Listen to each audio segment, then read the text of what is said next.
नमस्कार मेरे प्यारे भाइयों बहनों बच्चों। आजकल आप लोग जानते ही हैं कि हम लोग गीता के अध्याय लगा कर रहे हैं। भगवत गीता के अध्याय का अध्ययन करते करते आजकल गीता के अध्याय 6 पर आ गए हैं।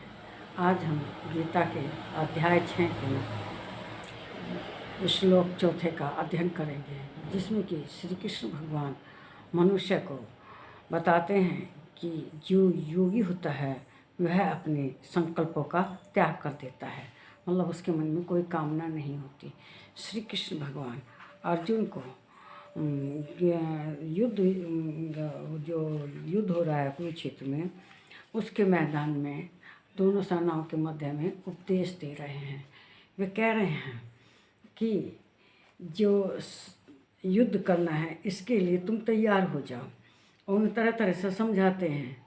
वे कहते हैं यदा ही नेन्द्रियार्थेषु न कर्म स्वनुस जते सर्वसंकल्प संन्यासी योगारूढ़स्तदोच्यते।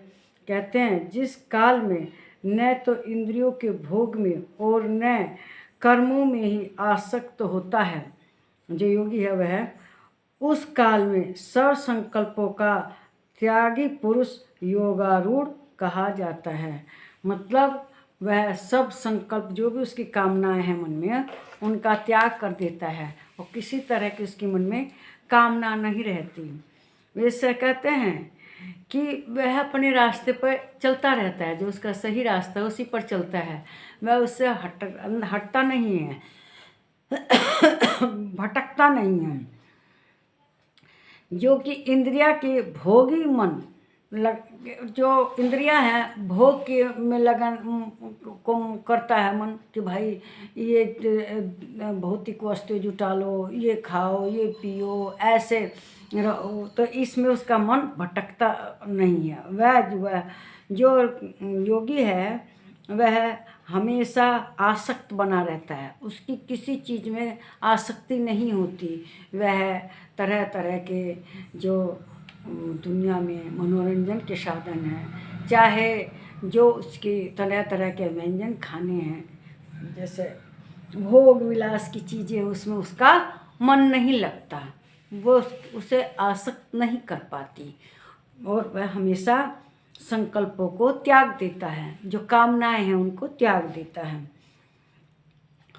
और वह अपने कर्मों में भी आसक्त नहीं रहता कि ये काम करूँगा तो भगवान मुझे इसका फल देंगे, फल के प्रति उसकी कोई आसक्ति नहीं रहती।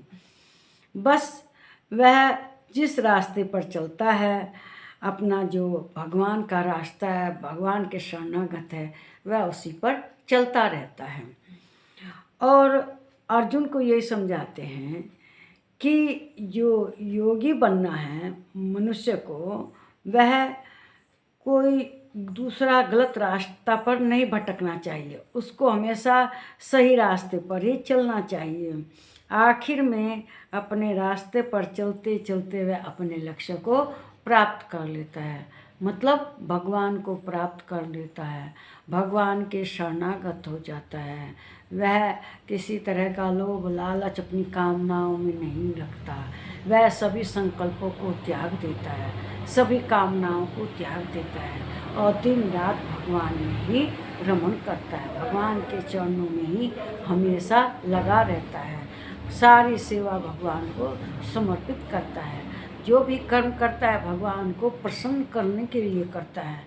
वह हर काम से पहला देखता है कि भगवान इस पर नाराज़ नहीं ना होंगे। इतना ही आदमी सोच ले तो सब काम अच्छे करने लगेंगे। मनुष्य को हमेशा यही सोचकर काम करने हैं कि भगवान हमसे नाराज़ ना हो जाए, अर्थात हमें इस काम का पाप ना लगे।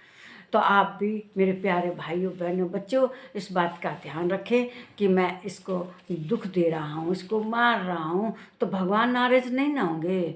हम इसके ऊपर अत्याचार कर रहे हैं तो भगवान नाराज़ नहीं ना होंगे। इसी बात का केवल ध्यान रखेंगे ना, तो आप जीवन में सफल होंगे, मोक्ष प्राप्त करेंगे, आवागमन का चक्कर छूट जाएगा। भगवान आपको वैष्णो धाम, जो उनका भगवान का शिव धाम वगैरह है, वहाँ ले जाएंगे, स्वर्ग की प्राप्ति करेंगे। मेरे विचार अगर आपको अच्छे लग रहे हैं, अच्छे तो होंगे ही, उन्हें लाइक कीजिए, शेयर कीजिए, इस पर कमेंट कीजिए और मेरे चैनल को सब्सक्राइब कीजिए। नमस्कार मेरे प्यारे भाइयों, बहनों और बच्चों।